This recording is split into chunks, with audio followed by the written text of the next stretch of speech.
ngalan ng Ama, ng Anak at ng Espiritu Santo. Amen.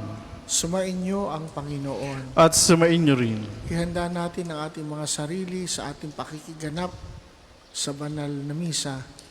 Magsisi tayo sa ating mga kasalanan.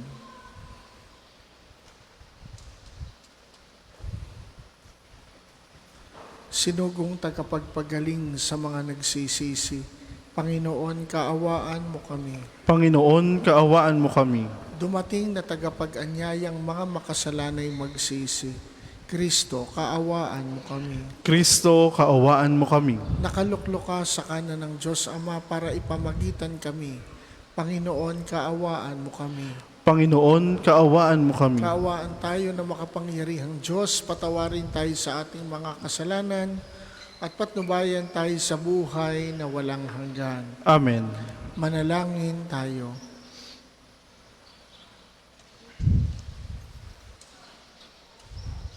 Ama naming makapangyarihan, ang iyong dakilang pagkaamaawain ay nangingibabaw sa ginagawa naming kabutihan at idinadaing na mga kahilingan.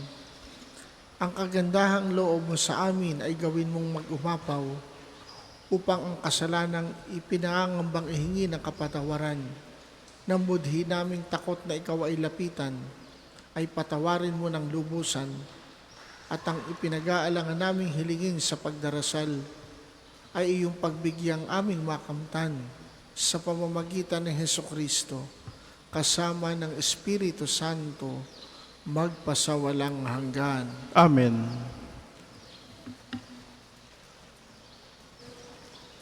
Ang simula ng aklat ni Propeta Jonas. Sa lipi ni Zabulon ay may isang lalaking Jonas ang pangalan. Siya ay anak ni Amitai. Isang araw, sinabi sa kanya ng Panginoon, "Pumunta ka sa Ninibe, ang malaking lungsod at pangaralan mo ang mga taga roon, sapagkat suko na sa langit ang kanilang kasamaan." Sa halip na sumunod, ipinasya ni Jonas na magtago sa Tarsis, sapagkat inaakala niyang malayo na iyon sa Panginoon. Kaya nagtungo siya sa Jope at humanap ng barkong papunta sa Tarsis. Nang maibigay niya ang kaukulong upa, sumakay siya sa bapor kasama ng mga tripulante. Ngunit sila'y nasa laot na, nagpalitaw ng malakas na bagyo ang Panginoon. Ano pat halos mawasak ang barko. Dahil dito sinidlan matinding takot ang mga tripulante, kaya bawat isa'y nanalangin sa kanyang Diyos. Pagkatapos, inuhulog nila sa dagat ang mga kargamento para gumaan ang sasakyan.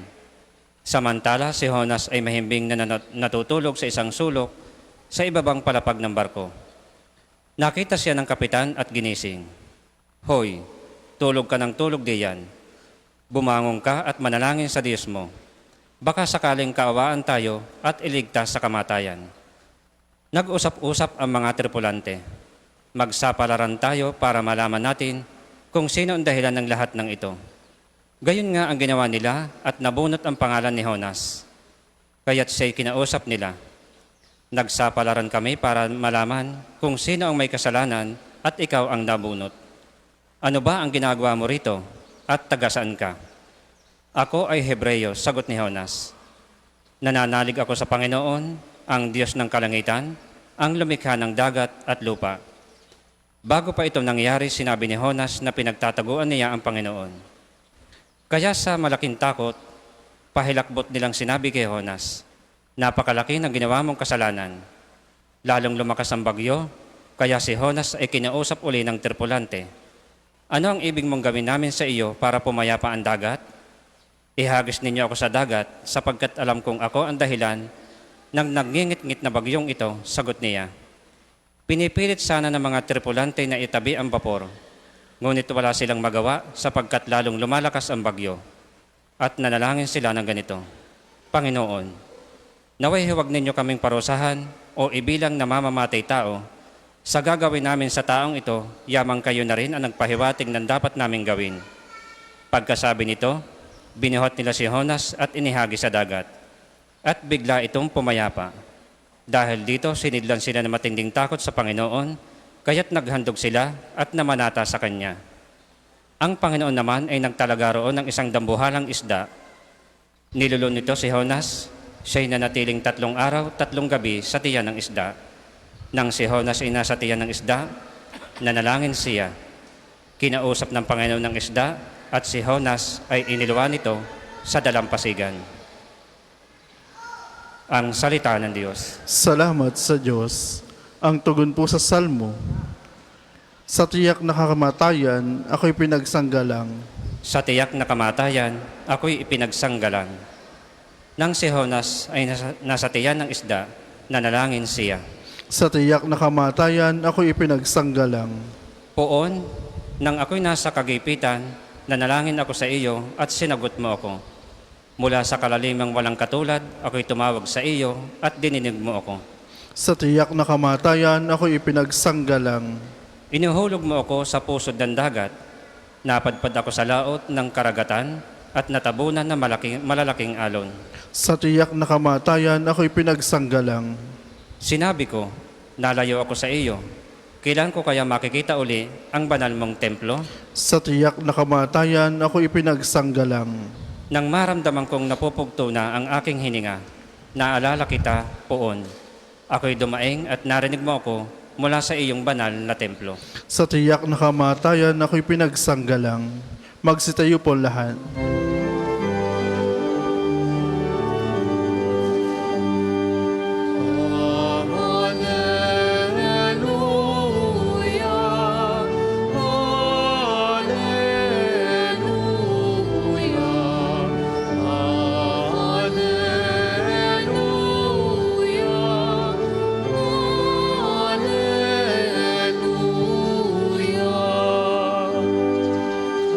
Bagong utosan ni Kristo, mag-ibigan sana kayo, katulad ng pag-ibig ko. Alleluia, Alleluia,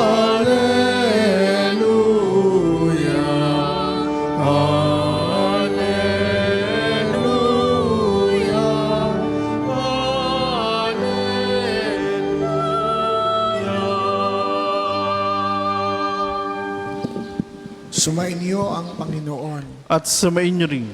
Ang mabuting balita ng Panginoon ayon kay San Lucas. Papuri sa iyo, Panginoon. May isang eskribang lumapit kay Jesus upang siya'y subukin. Guro, aniya, ano ang dapat kong gawin upang magkamit ng buhay na walang hanggan? Sumagot si Jesus, ano ang nakasulat sa kautusan? Ano ang mababasa mo roon? Tumugon siya, ibigin mo ang Panginoon mong Diyos ng buong puso, ng buong kaluluwa, ng buong lakas, at ng buong pag-iisip. At ibigin mo ang iyong kapwa, gaya ng iyong sarili. Tama ang sagot mo, wika ni Jesus. Gawin mo yan at maliligtas ka, mabubuhay ka. Sa hangad ng eskriba na huwag siyang lumabas na kahiyahiya, muli niyang tinanong si Jesus, sino naman ang aking kapwa? Sumagot si Jesus, may isang taong naglalakbay buhat sa Jerusalem patungong Jericho. Hinarang siya ng mga tulisan, kinuha pati damit sa katawan, binugbog at halos patay na ng iwan. Nagkataong dumaan doon ang isang saserdote at pagkakita sa taong nakahandusay, siya'y lumihis at nagpatuloy ng kanyang lakad. Dumaan din ang isang Levita, ngunit tiningnan lamang niya ito at nagpatuloy ng kanyang lakad. Ngunit may isang Samaritanong naglalakbay na naparaan doon. Nakita niya ang hinarang at siya'y nahabag. Lumapit siya, binusa ng langis at alak ang mga sugat nito at tinalian. Saka isinakay ang tao sa kanyang sinasakayang hayop, dinala sa bahay panuluyan at inalagaan doon. Kinabukasan, dumukot siya ng 2 denaryo. Ibinigay sa may-ari ng bahay panuluyan at sinabi, alagaan mo siya at kung magkano man ang kakulangan niyan, babayaran ko sa aking pagbabalik. Sino ngayon sa palagay mo ang nagpakita ng kanyang pakikipagkapwa sa taong hinarang ng mga tulisan? Tanong ni Jesus. Ang nagpakita ng habag sa kanya. Tugon ng eskriba. Sinabi sa kanya ni Jesus, humayo ka at gayon din ang gawin mo. Ang mabuting balita ng Panginoon. Pinupuri ka namin, Panginoong Jesucristo. Ano ang habag? What is mercy?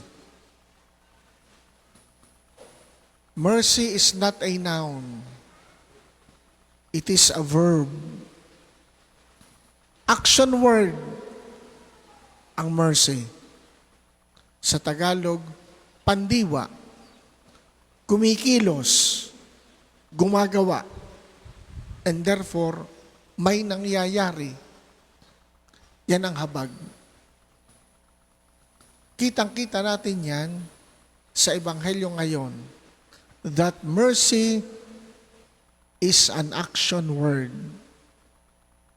Tinanong ng Panginoon yung eskriba na nagtanong sa kanya, sino ang aking kapwa?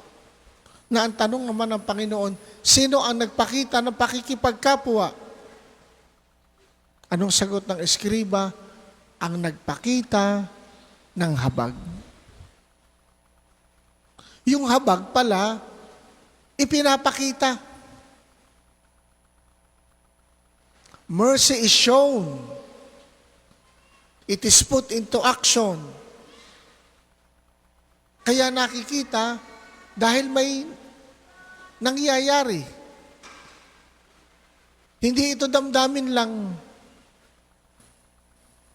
Ang nagpakita ng habag sa kanya. Anong tugon ng Panginoon? Humayo ka. Gayon din ang gawin mo.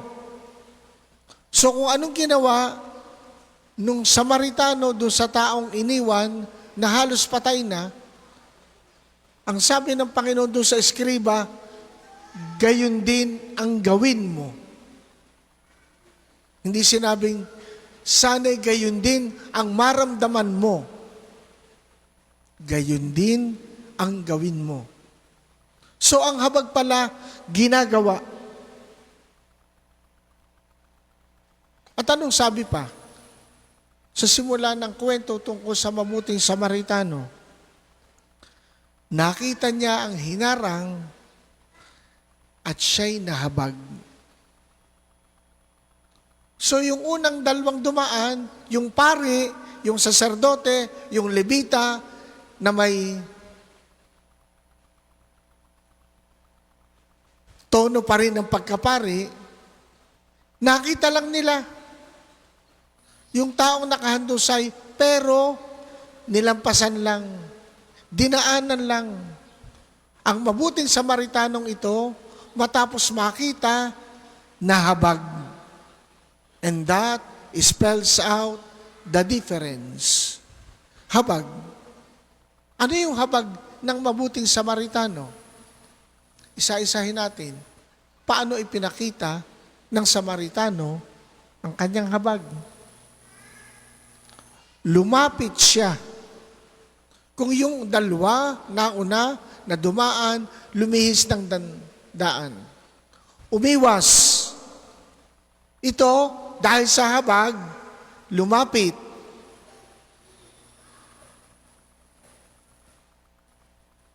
Lumapit. Ikalawa, dahil sugatan yung tao, binusan ng langis at alak ang mga sugat nito at tinalian. First aid, assistance. Lumapit, nung makita may sugat, binusan ng langis at alak tinalian. Pwede na yon? Pwede na. First aid na yon. Nakatulong na ang Samaritanong ito. Pero hindi pa siya natapos doon. Saka, isinakay ang tao sa kanyang sinasakayang hayop. Isinakay pa. Bakit? Dinala sa bahay panuluyan at inalagaan doon. Pwede na ba yung tulong na yon? Pwede na. Pwede na. Natapos na ba? Hindi pa. Inabot pa ng kinabukasan. Anong sabi dito? Kinabukasan, dumukot siya ng 2 denaryo. Ibinigay sa may-ari ng bahay panuluyan at sinabi, alagaan mo siya. Inilagaan na ng mabuting Samaritano overnight. Kinabukasan, pinaalagaan pa. At yung gastos, karga pa rin niya.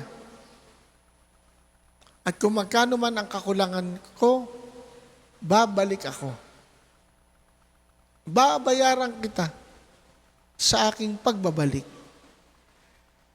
Ibig sabihin, sinigurado ng mabuting Samaritanong ito na yung tao pwede nang mag-isa. Sapagkat nung siya'y makita, that person was totally helpless. Hindi niya pwedeng matulungan ang kanyang sarili. Yun ang habag. Kaya kung tayo may nadadaanan, nakahabag-habag na sitwasyon, at sinabi natin sa ating sarili, kawawa naman are, kawawa ang taong ito, at tayo nagdiretso ng lakad, hindi tayo nahabag. Bakit? Wala tayong ginawa. Sapagkat ang habag ay action word.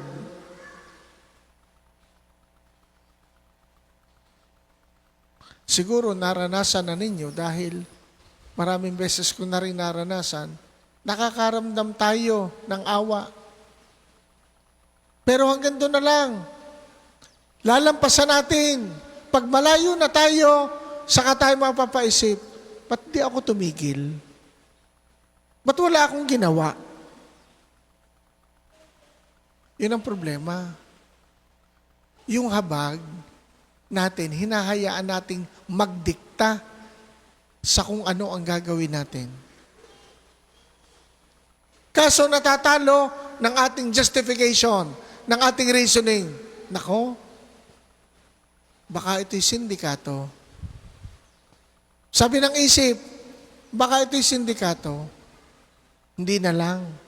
Better safe than sorry. Wala akong ginawa. Lumampas lang ako. Nahabag ako? Hindi. Bakit? Wala akong ginawa. Kaya kung tayo nahahabag sa ating bansa at wala tayong ginagawa, hindi tayo nahahabag. Kung sa mga nangyayari sa ating bansa, wala tayong ginagawa ngayon, hindi tayo nahahabag. If we are not acting, we do not have mercy. Tingnan natin yung opposite. Ay, pambihira ang taong ito. Walang ka-mercy-mercy eh. Bakit? Sugatan na, binugbog pa. Kung yung walang awa, nakikita. Bakit? Lupasay na yung tao. Binugbog pa. Walang awa. No mercy, ika nga. Kung nakikita yung no mercy, dapat yung mercy, nakikita din. Lahat tayo guilty dyan. Maraming beses na nangyari sa akin. Lumampas lang ako. Pero after some time, saka ko marirealize, bakit wala akong ginawa? Ay huli na. Wala na yung tao. O natulungan na ng iba.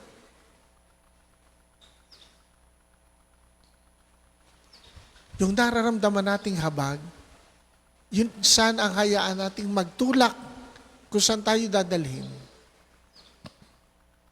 At huwag kung ano-anong reasoning at justification, rationalization ang gagawin natin. just to avoid, to escape. Dahil anong ating pamantayan? Better safe than sorry. Hilingin natin mga kapatid sa Panginoon na sana katulad ng Samaritano, maipakita natin sa gawa ang ating habag. Hindi lang yung nararamdaman ay hanggang loob na lang, kundi ito'y maipakita, maisagawa. At kung may ginawa, may mangyayari. Kaya pag ang Diyos nagpakita ng habag, laging may nangyayari. Kaya nga, sa tuwing tayo magkukumpisal at nagbigay na ng prayer of absolution ang pari, gaya'y pinatatawad kita sa iyong mga kasalanan. Ang pari ba nagpapatawad? Hindi. Ang Diyos, instrumento lang ang pari. Pagka tayo ay pinatawad na, that's the mercy of God, may nangyari na sa atin. Huwag na nating balikan ang kasalanan iyon, pinatawad na. Kasi minsan, Father, naikumpisal ko na ito 10 years ago. Oh, 10 years ago. Pakiramdam ko hindi pa ako napapatawad. You do not believe in the mercy of God.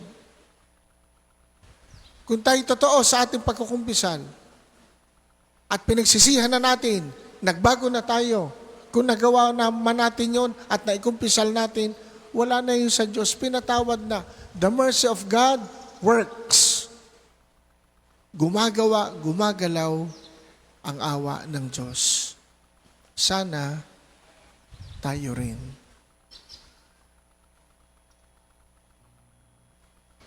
Para po sa maghahandog ng sobre, pakihulog na lamang po sa buslo.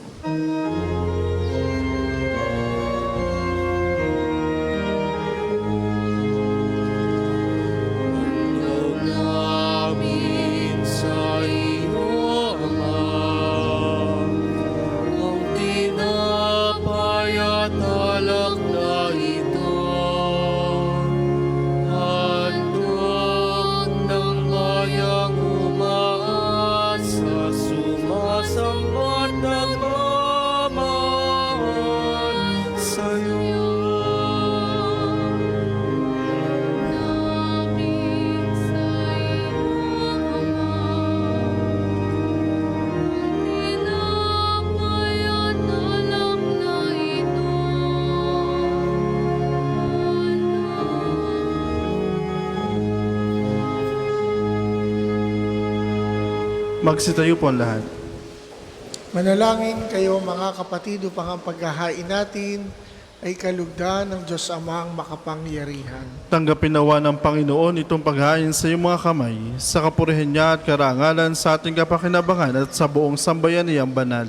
Ama naming lumikha, tanggapin mo ang paghahain ng mga alay na iyong inihabilin at sa pagdiriwang ng dapat naming ganapin, ang kabanalan ng iyong pagliligtas naway sumaamin sa pamamagitan ni Hesukristo, kasama ng Espiritu Santo, magpasawalang hanggan. Amen. Sumainyo ang Panginoon. At sumainyo rin. Itaas sa Diyos ang inyong puso at diwa. Tinaasa namin sa Panginoon. Pasalamatan natin ang Panginoong ating Diyos. Marapat na siya'y pasalamatan. Ama naming makapangyarihan, tunay ngang marapat na ikaw ay aming pasalamatan sa pamamagitan ni Hesukristo na aming Panginoon. Utang na loob ang nagbubunsod upang gunitain ang kamatayan niya para kami buhayin. Pagtitiwala ang sanhin ng ligayang di malilimot sa pagkabuhay niyang sa aming kaloob. Pag-asa ang dahilan ng pagiging handa para sa pagbabalik niyang totoong dakila. Kaya kaisa ng mga anghel na nagsisiawit ng papuri sa iyo, nang walang humpay sa kalangitan, kami nagbubunyi sa iyong kadakilaan.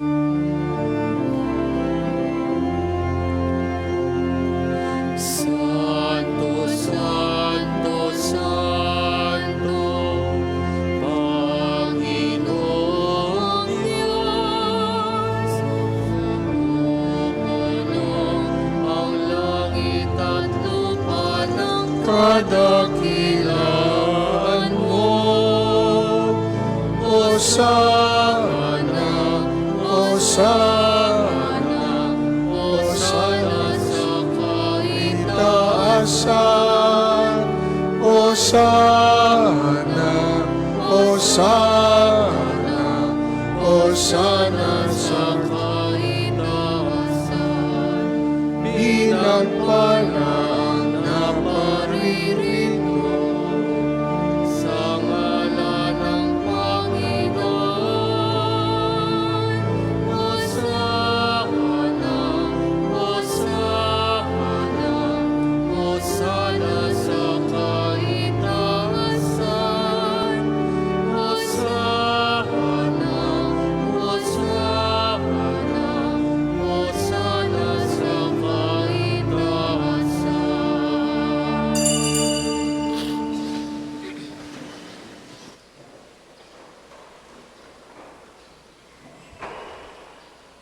Ama naming banal, ikaw ang bukal ng tanang kabanalan, kaya't sa pamamagitan ng iyong Espiritu, gawin mong banal ang mga kaloob na ito upang para sa amin ay maging katawan at dugo ng aming Panginoong Hesukristo. Bago niya pinagtiisang kusang loob na maging handog, kinuha niya ang tinapay, pinasalamatan kaniya, pinaghati-hati niya yon, binigay sa kanyang mga alagad at sinabi, tanggapin ninyong lahat ito at kanin. Ito ang aking katawan na ihahandog para sa inyo.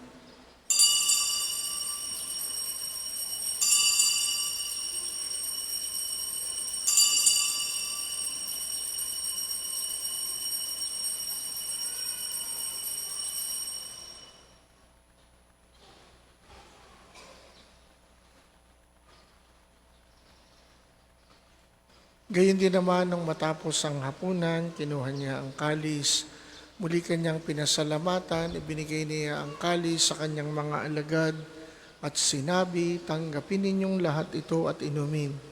Ito ang kalis ng aking dugo, ng bago at walang hanggang tipan, ang aking dugo na ibubuhos para sa inyo at para sa lahat, sa kapagpapatawad ng mga kasalanan. Gawin ninyo ito sa pag-alala sa akin.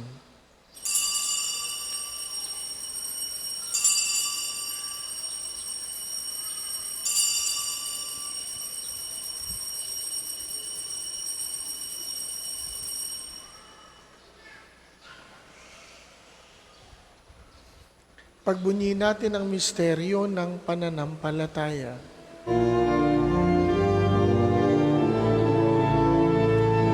Sa krus mo at pagkabuhay, kami natubos ng tunay. Poong Jesus, naming mahal, iligtas mo kami tanan. Poong Jesus, naming mahal, ngayon at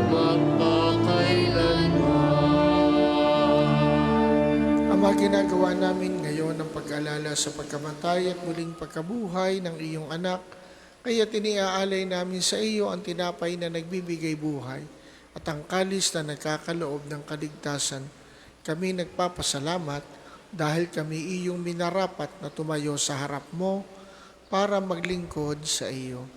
Sinasamo namin kaming magsasalo-salo sa katawan at dugo ni Kristo ay mabuklod sa pagkakaisa sa pamamagitan ng Espiritu Santo. Ama, lingapin mo ang iyong simbahang laganap sa buong daigdig. Puspusin mo kami sa pag-ibig. Kaisa ni Leon na aming Papa at ni Gilbert na aming obispo at ng Tanang Kaparian. Alalahanin mo rin ang mga kapatid naming nahimlay na may pag-asang sila'y muling mabubuhay. Gayon din ang lahat ng mga pumanaw. Kaawaan mo sila at patuloyin sa iyong kaliwanagan. Kaawaan mo at pagindapatin kaming lahat na makasalo sa iyong buhay na walang wakas. Kaisa ng mahal na Birheng Maria na ina ng Diyos, ni San Jose na kanyang esposo, kaisa ng mga apostol ni Santo Padre Pio at ng lahat ng mga banal na namuhay dito sa daigdig ng kalugod-lugod sa iyo. Maipagdiwang nawa namin ang pagpupuri sa ikararangal mo sa pamamagitan ng iyong anak na aming Panginoong Hesukristo. Sa pamamagitan ni Kristo, kasama niya at sa Kanya, ang lahat ng parangal at papuri ay sa iyo, Diyos amang makapangyarihan, kasama ng Espiritu Santo, magpasawalang hanggan. Amen. Amen.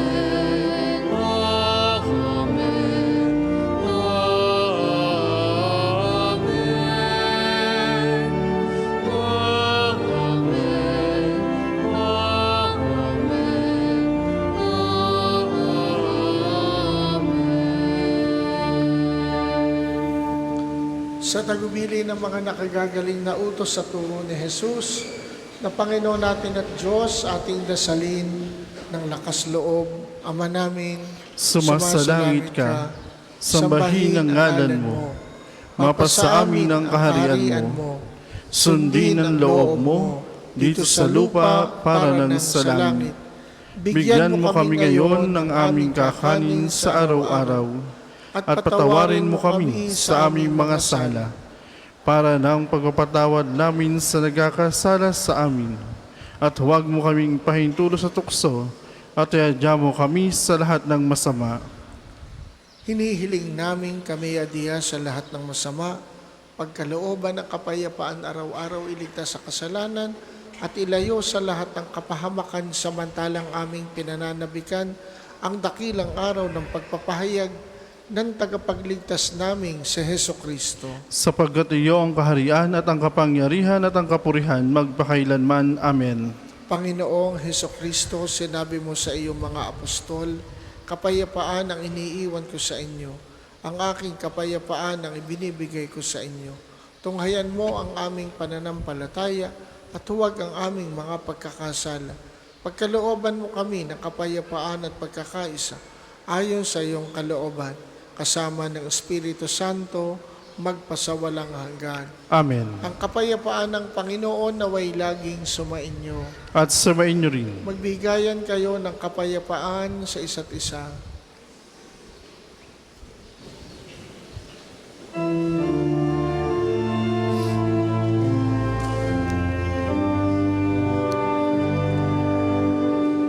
Kordero ng Diyos na nag-aalis ng mga kasalanan ng sanlibutan, maawa ka sa amin. Kordero ng Diyos na nag-aalis ng mga kasalanan ng sanlibutan, maawa ka sa amin. Agnus Dei qui tollis peccata mundi, dona nobis pace, dona nobis pace, dona nobis pace.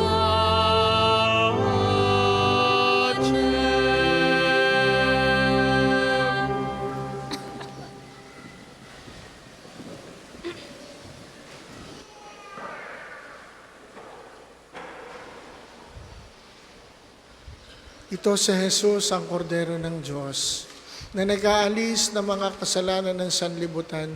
Mapapalad tayong inaanyayahan sa kanyang banal na piging. Panginoon, hindi ako karapat dapat na magpatuloy sa iyo, ngunit sa isang salita mo lamang ay gagaling na ako.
Ang isasagawa pong second collection ay ginagamit para sa patuloy na pagpapaunlad ng parokya at pambansang dambana ni Santo Padre Pio at para sa mga pangangailangan na matatanda at may sakit na parig ng Archdiocese ng Lipa. Salamat po sa inyong handog.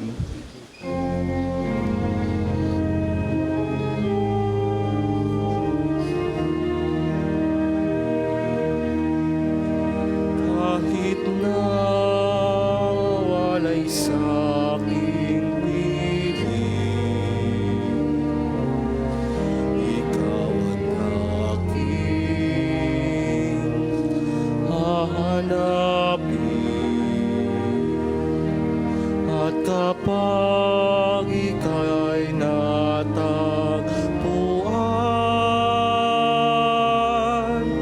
pauwi sa balikat ko'y ipapasan. Handa kong ialay ang aking buhay, alang-alang sa aking mga tupad. Handa kong ibuwis ang lahat ng sakit, alang-alang sa iyong kaligtasan.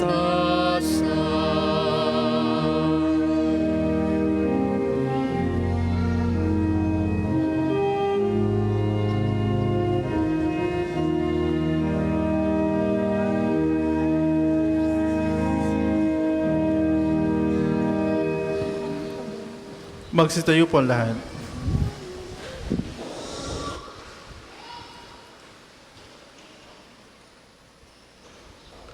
Manalangin tayo. Ama naming mapagmahal, ipagkaloob sa pagsasalo namin sa pagkait inuming banal, kami ay maging katawan ni Kristo na aming pinakinabangan sa pamamagitan niya kasama ng Espiritu Santo magpasawalang hanggan. Amen. Panalangin ng pagtitiwala kay Santo Padre Pio. Padre Pio, taga Pietrelcina, mongheng banal, pintakasing santo ng milenyong kasalukuyan, gabay namin sa pagtahak sa landasing makalangit, takbuhan sa pangangailangan, huwaran ng pagtitiis. Sa iyo namin inilalapit aming makagipitan, sa iyo po ibinibilin kalusugan at kabuhayan.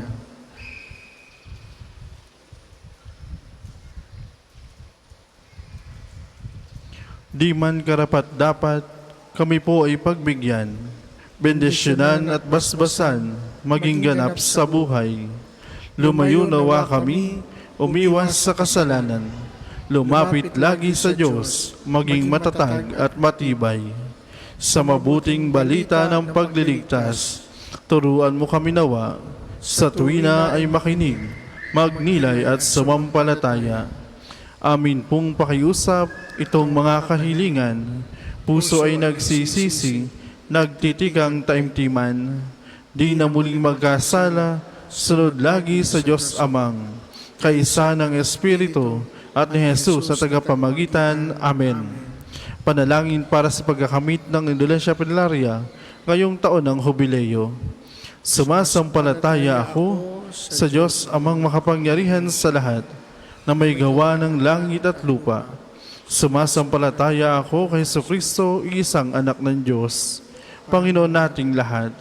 Nagkatawang tao siya, lalang ng Espiritu Santo, pinanganak ni Santa Maria Birhen, pinagpakasakin ni Poncio Pilato, pinako sa krus, namatay, inilibing, nanaog sa kinaroroonan ng mga yumao, na may 3 araw na buhay maguli, umakyat sa langit, naluluklok sa kanan ng Diyos Amang makapangyarihan sa lahat. Doon magmumula ang paririto at hukom sa namubuhay at namatay na tao. Sumasampalataya naman ako sa Diyos Espiritu Santo, sa banal na simbahang Katolika, sa kasamahan ng mga banal, sa kapatawaran ng mga kasalanan, sa pagkabuhay na ugli na namatay na tao, at sa buhay na walang hanggan. Amen. Ama namin, sumasalangit ka, sambahin ang ngalan mo, mapasa amin ang kaharian mo, sundin ang loob mo dito sa lupa para ng sa langit. Bigyan mo kami ngayon ng aming kakanin sa araw-araw, at patawarin mo kami sa aming mga sala, para na ang pagpapatawad namin sa nagkakasala sa amin.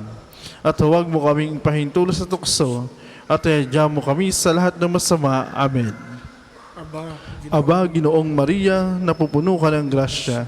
Ang Panginoon Diyos ay sumasa iyo. Buhod kang pinagpala sa babaeng lahat, at pinagpala naman ng iyong anak si Jesus. Santa Maria, Ina ng Diyos, ipanalangin mo kami makasalanan, ngayon at kung kami mamatay. Amen. Papuri sa Ama, sa Anak, at sa Espiritu Santo, kapara ng una ngayon, at magpasa walang hanggan. Amen. Magsiupo muna po lahat para sa lampatalastas. Una, sa inyong pagdalaw sa pambansang dambana, mangyaring pakaingatan ng inyong mga personal na gamit. Hangad namin ang isang matiwasay at maayos sa pagbisita sa National Shrine. Ikalawa, nais po namin pagbigay alam sa inyo na ang Padre Pio Healing Bundle ay available sa ating mga tindahan. Ang langis na kasama nito ay may halo ng langis na mula sa puno ng olibo na binasbasan ni Padre Pio nung siya'y nabubuhay pa. Naway maging daan ang ating healing bundle sa pagkakamit ng kagalingan mula sa Diyos. Ikatlo, nakahanda na po sa bandang unahan ng ating main church ang paglalagyan ng mga sobrang may pangalan ng inyong mga mahal na yumao. Sila po ay ating ipagnunobena mula ika-1 hanggang ika-9 ng Nobyembre, at buong buwan nating ipagdadasal ang kapayapaan ng kanilang kaluluwa. Makipag-ugnayan lamang po kayo sa ating mga tagapaglingkod para sa mga sobre. Ang susunod pong misa ay sa ganap na 12 ng tanghali. Ang lahat po'y magsitayo para sa pagbabasbas ng religious articles. Manalangin tayo sa Diyos sa Amang makapangyarihan upang maging kawangis tayo ni Kristo sa taimtim na pagdalangin sa tulong ng mga larawan at dasalan. O Diyos, Ikaw ang bukal ng lahat ng pagpapala at biyaya. Ibuhos mo ang iyong bendisyon sa mga gamit na ito sa pananalangin na nagpapaalala ng iyong kabutihan, kabanalan at pagmamahal sa amin, upang ang lahat na dumulog at manalangin gamit ang mga ito ay magtamo ng iyong awa at biyaya. Loobin mong tularan namin ang kabanalan at aral ni Kristo at ng mga banal magpasawalang hanggan. Amen. Ama namin, sumasalangit ka, sambahin ang ngalan mo, mapasa amin ang kaharian mo, sundin ang loob mo dito sa lupa para ng sa langit. Bigyan mo kami ngayon ng aming kakanin sa araw-araw, at patawarin mo kami sa aming mga sala, para na ang pagpapatawad namin sa nagkakasala sa amin, at huwag mo kaming pahintulo sa tukso, at iadya mo kami sa lahat ng masama. Amen. Aba, Ginoong Maria, napupuno ka ng grasya, ang Panginoon Diyos ay sumasa iyo. Buhod kang pinagpala sa babaeng lahat, at pinagpala naman ng iyong anak si Jesus. Santa Maria, Ina ng Diyos, ipanalangin mo kayong makasalanan, ngayon at kung kami mamatay. Amen. Aba, Ginoong Maria, napupuno ka ng grasya, ang Panginoon Diyos ay sumasa iyo. Buhod kang pinagpala sa babaeng lahat, at pinagpala naman ng iyong anak si Jesus. Santa Maria, Ina ng Diyos, ipanalangin ko kayong makasalanan, ngayon at kung kami mamatay. Amen. Aba, Ginoong Maria, napupuno ka ng grasya, ang Panginoon Diyos ay sumasa iyo. Buhod kang pinagpala sa babaeng lahat, at pinagpala naman ng iyong anak si Jesus. Santa Maria, Ina ng Diyos, ipanalangin ko kayong makasalanan, ngayon at kung kami mamatay. Amen. Papuri sa Ama, sa Anak, at sa Espiritu Santo, kapara nung unang-una ngayon, at magpasa walang hanggan. Amen.